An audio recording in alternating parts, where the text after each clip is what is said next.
Assalamualaikum warahmatullahi wabarakatuh.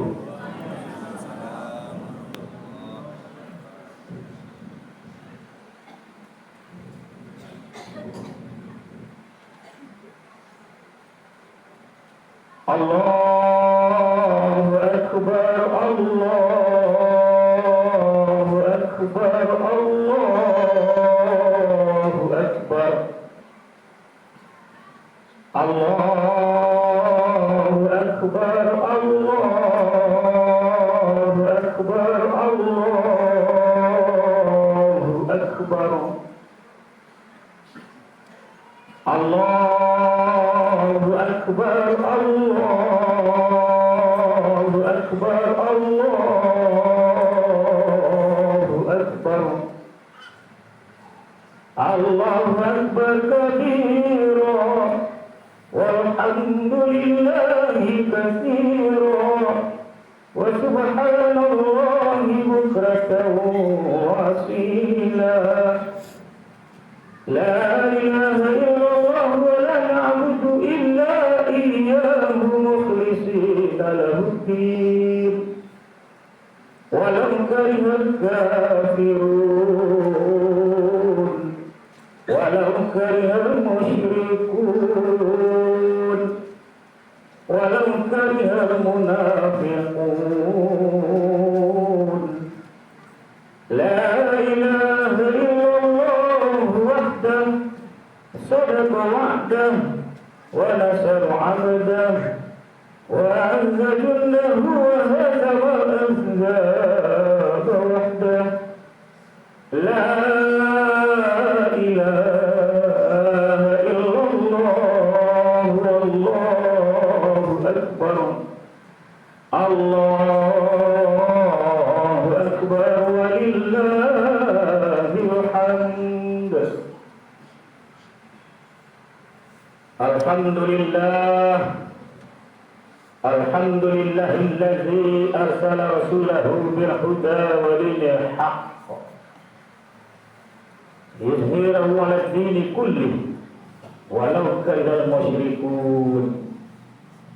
Asyhadu an la ilaha illallah wahdahu la syarika lah wa asyhadu anna Muhammadan abduhu wa rasuluh sallallahu alaihi wasallam la nabiyya ba'da. Allahumma fassalli wa sallim wa barik ala Muhammad wa ala alihi wa sahbihi ajma'in. Amma ba'du.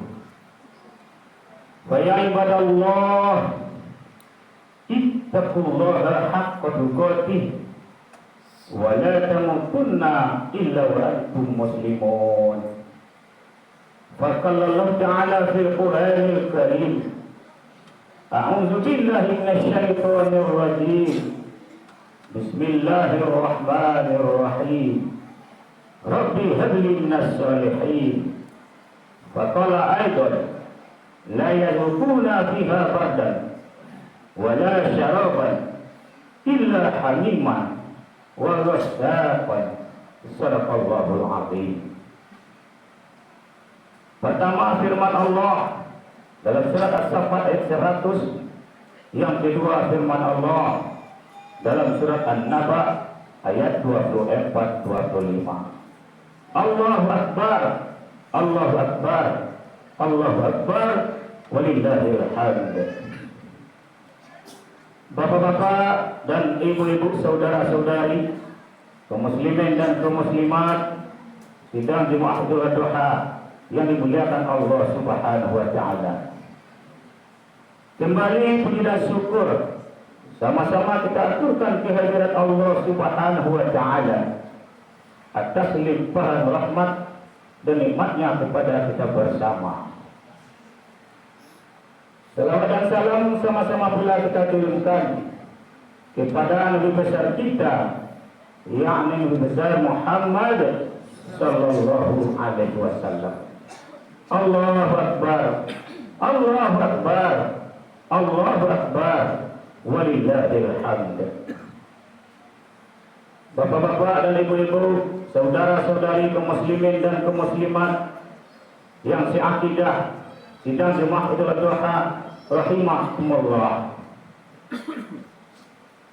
Sebagai judul khutbah Idul Adha kita pada tahun ini adalah berkorbanlah demi perintah Allah Subhanahu wa taala. Kaum muslimin yang berbahagia, dengan tidak terasa sekarang kita sudah berada pula pada tanggal 10 Zulhijjah 1445 Hijriah yang bertepatan pada hari Senin tanggal 17 Juni 2024 Masehi, di mana saat ini kaum muslimin dan kaum muslimat yang mampu sedang melaksanakan rukun Islam yang kelima, naik haji ke Makkah Al-Mukarramah. Oleh karena itu ada dua hal yang perlu kita doakan pada hari ini.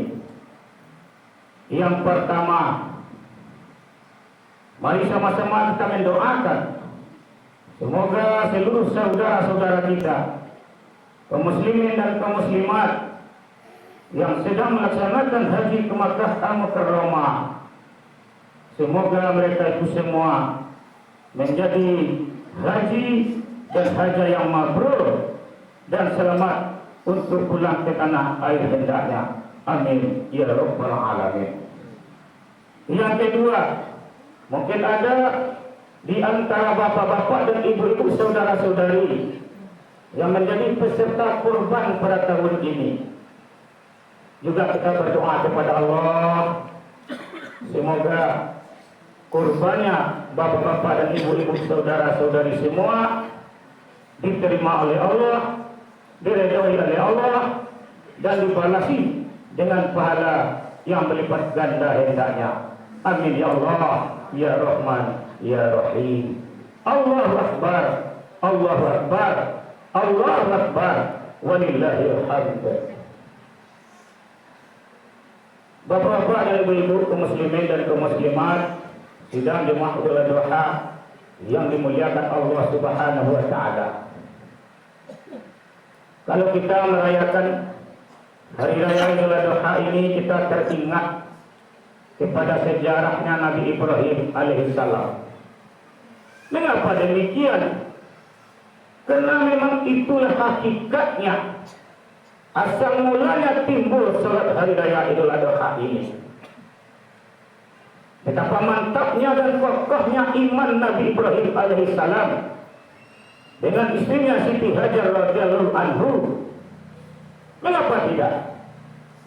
Berbulan-bulan bahkan bertahun-tahun Nabi Ibrahim bermohon kepada Allah, Nabi Ibrahim berdoa kepada Allah, semoga beliau itu dikaruniai seorang anak yang soleh.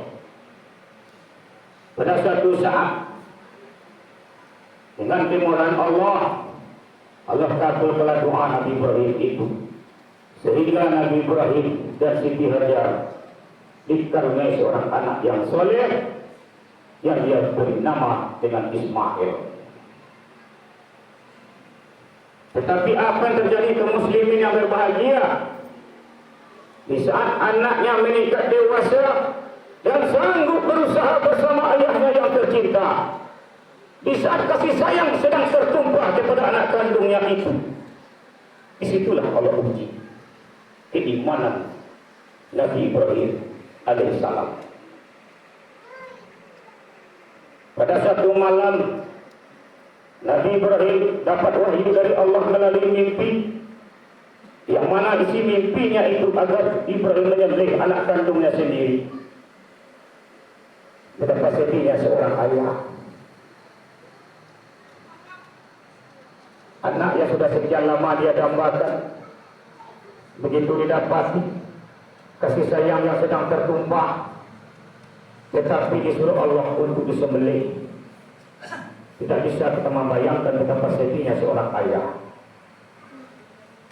Sehingga setelah Nabi Ibrahim bermimpi itu, tidak tidur lagi sampai pagi. Nabi Ibrahim selalu menangis, mengeluarkan air mata yang sangat banyak. banyak dan deras. Sampailah di pagi hari dipanggilnya anak kandungnya itu Ismail alaihissalam dengan nada yang lemah lembut sambil mengeluarkan air mata. Wahai anakku, kesinilah nak, dekat ayah. Ada sesuatu hal yang harus saya sampaikan kepadamu, wahai anak kandungku. Tidak biasa-biasanya seorang ayah Ibrahim memanggil anaknya seperti itu. Lalu Ismail menghampiri ayahnya. Setelah berhadapan dengan ayahnya, kata ayahnya, wahai anakku, tatap muka ayahnya. Sambil menangis itulah Ibrahim menyampaikan isi mimpinya. Ada sesuatu hal yang perlu ayah sampaikan. Ayah bermimpi semalam. Datang wahyu dari Allah Subhanahu wa Ta'ala. Kata Ismail, apa kira-kira isi daripada mimpi wahai ayahku? Ceritakanlah wahai ayahku. Jangan ragu wahai ayahku, diceritakanlah oleh Ibrahim. Wahai anakku, ayah bermimpi nak bahwasanya ayah disuruh Allah untuk menyembelihmu. Lalu apa jawaban Ismail? Dengan tegas, wahai ayahku, ketahuilah wahai ayah, itu adalah perintah bukan dari siapa-siapa, melainkan perintah dari Tuhan yang kita sembah, Allah Subhanahu wa Ta'ala. Wahai ayahku, laksanakanlah wahai ayahku yang tercinta. Jangan ragu sedikit pun wahai ayahku, itu perintah Allah kita. Bagi kita Allah segala-galanya. Yakinlah wahai ayahku, Allah akan pertemukan kita nanti di surganya. Mendengar jawaban anak kandungnya itu, kemudian Ibrahim mengambil satu pedang yang sudah dipersiapkan, yang sudah diasahnya, yang sudah tajam. Lalu dibawanya lah anak kandungnya itu ke Mina. Di dalam perjalanan, apakah niat daripada Ibrahim, Ismail, Siti Hajar akan berjalan dengan begitu lancar dan mulus tanpa ada yang menghalanginya? Tidak. Ada yang menghalanginya, kaum muslimin berbahagia, yaitu iblis, syaitan la'natullah. Lalu iblis menyamarlah sebagai manusia, menggoda Ibrahim alaihissalam, yang tujuannya agar Ibrahim itu mengurungkan niatnya untuk menyembelih Ismail, agar Ibrahim terjerumus kepada hamba Allah yang pembangkang. Tetapi dengan keimanan Ibrahim yang kokoh dan kuat dalam dirinya, mereka tidak menghiraukan bisikan-bisikan setan yang manis itu, pujuk rayuan yang penuh dengan tipu daya muslihat. Sehingga Nabi Ibrahim marah. Diambilnya lah 7 batu kerikil, 7 buah batu kerikil, dilemparkannya lah kepada iblis setan laknatullah itu.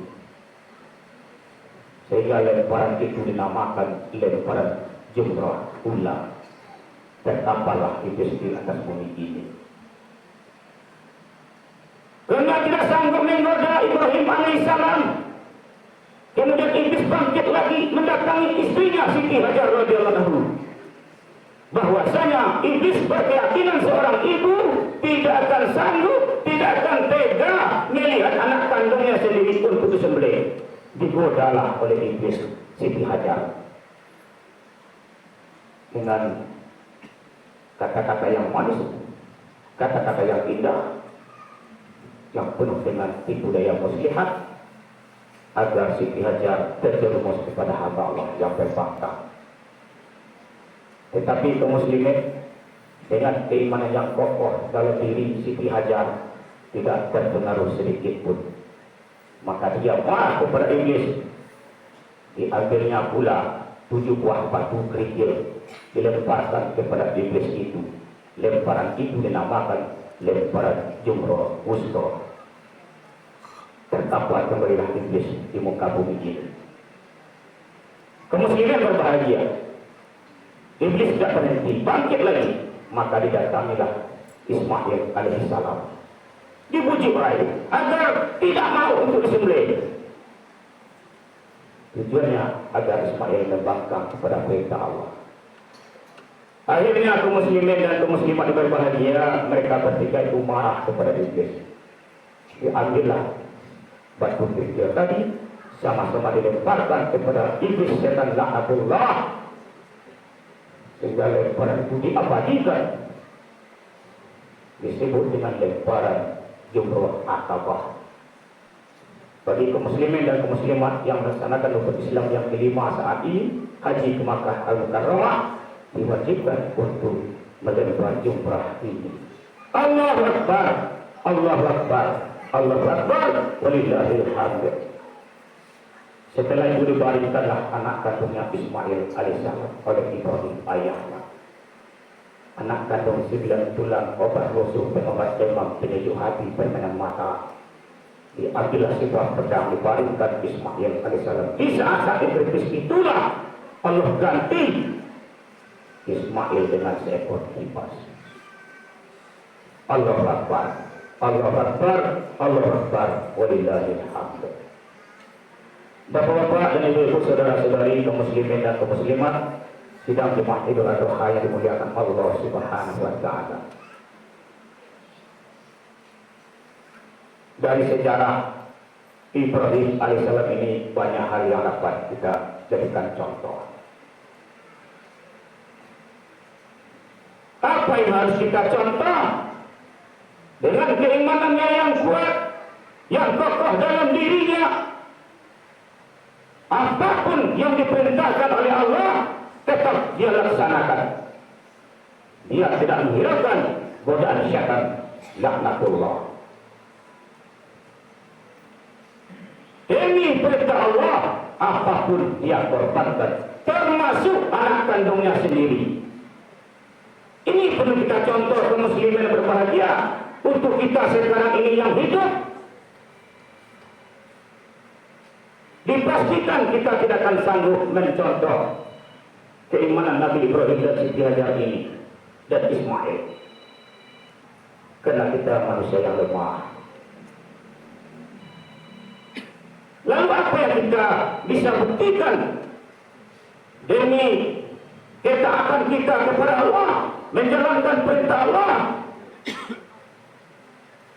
Kita bisa membuktikan sesuatu hal. Insya Allah yang satu ini dipastikan kita bisa melaksanakannya semua demi membuktikan kita ketaatan kita kepada Allah. Apa itu? Waktu. Korbankanlah waktu untuk membuktikan kita taat kepada Allah Subhanahu wa taala. Korbankanlah waktu. Untuk apa? Untuk beribadah. Kita diberi hidup oleh Allah di atas dunia ini 24 jam sehari semalam. Kita korbankan waktu kita untuk menyembah Allah. Solat 5 kali sehari semalam. Kalau kita kalikan 5 menit satu kali solat, 5 kali 5 25 menit, tidak cukup 30 menit setengah jam untuk membuktikan kita taat kepada Allah, melaksanakan perintah Allah. Sementara kita diberikan jatah untuk hidup 24 jam sehari semalam di atas dunia ini. Kalau itu masih tidak mampu kita laksanakan, sungguh kita keterlaluan sebagai hamba Allah yang hidup di muka bumi ini. Sekali lagi, kaum muslimin yang berbahagia, korbankanlah waktu untuk beribadah kepada Allah. Tingkatkan berbagai macam ibadah amal ibadah, infak, bersedekah, membantu sesama, berbuat baik, terutama amal ibadah sholat dan amal ibadah yang lainnya, tingkatkanlah. Karena kaum muslimin berbahagia, kata Allah, kullu nafsin dha'iqatul maut. Tiap-tiap bernyawa pasti mati. Maka termasuklah kita manusia ini. Sadarlah kaum muslimin berbahagia bahwasanya kita hidup di atas dunia ini tidaklah lama. Kita menumpang sementara saja. 70, 80 tahun sudah cukup lama kita hidup di atas dunia ini. Setelah itu kita akan berpulang ke rahmatullah. Kita akan meninggal dunia. Sekali lagi sadarlah, wahai bapak-bapak dan ibu-ibu, saudara-saudari semua, kita menumpang di atas dunia ini. Kalau ajal kita sampai, kita akan berpulang ke rahmatullah sekalipun kita berada dalam keadaan sehat. Sedangkan kita berada dalam keadaan sehat, kalau ajal sampai meninggal kita, apalagi kita sedang berada dalam keadaan sakit. Allahu Akbar, Allahu Akbar, Allahu Akbar, walillahil hamd. Bapak-bapak dan ibu, saudara-saudari kaum muslimin dan kaum muslimat sidang jemaah Idul Adha yang dimuliakan Allah.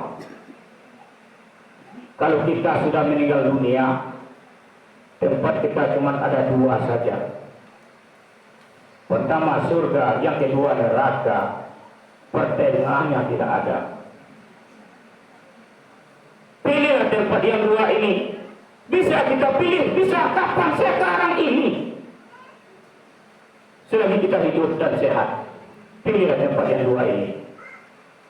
Kalau kita ingin surga, banyak-banyaklah beramal ibadah kepada Allah. Kalau kita ingin neraka, silakan engkar kepada Allah. Buatlah sesuka hati kita selama hidup di atas dunia ini. Insya Allah kalau kita meninggal dunia, dimasukkan Allah ke dalam neraka. Tapi ingat, kalau sempat kita masuk ke dalam neraka, inna azabillah syadid, azab Allah itu sangat pedih. Pedih azab dalam neraka itu kaum muslimin yang berbahagia. Karena sekian pedihnya azab dalam neraka itu banyak Allah katakan dalam Al-Quran. Kita saja yang malas untuk mempelajarinya. Oleh karena itu dalam khutbah ini khatib menyampaikan beberapa hal tentang pedihnya azab dalam neraka. Mari kita renungkan bersama, karena persoalan neraka sekali-sekali perlu kita kaji supaya kita sadar siapa kita ini yang sebenarnya, dari mana kita ini, sedang di mana kita sekarang, dan hendak ke mana kita ini. Neraka sekali-sekali perlu kita kaji. Allahu Akbar, Allahu Akbar, Allahu Akbar, walillahil hamd. Kaum muslimin dan kaum muslimat sidang jemaah Idul Adha yang dimuliakan Allah. Yang pertama, pedihnya azab dalam neraka itu kata Allah, la yadukuna fiha bardan. Tidaklah akan dirasakan penghuni neraka itu bardan. Apa itu bardan? Dingin. Jadi kalau sempat kita nanti meninggal dunia, ada kita sampai masuk kita ke dalam neraka, kita tidak akan merasakan dingin. Kalau begitu apa yang akan kita rasakan? Panas. Wala syaraban, dan tidak ada air minum. Kita panas karena dibakar oleh api neraka, haus tidak tertahan, kita ingin minum, air minum tidak ada. Ila hamiman, kecuali air panas yang mendidih. Ada air yang akan kita minum, tapi air panas yang mendidih. Begitu kita minum, hancur perut kita. Tidak akan kita minum, haus tidak tertahan karena panas. Wawasakon, dan air nanah. An-Naba ayat 24-25.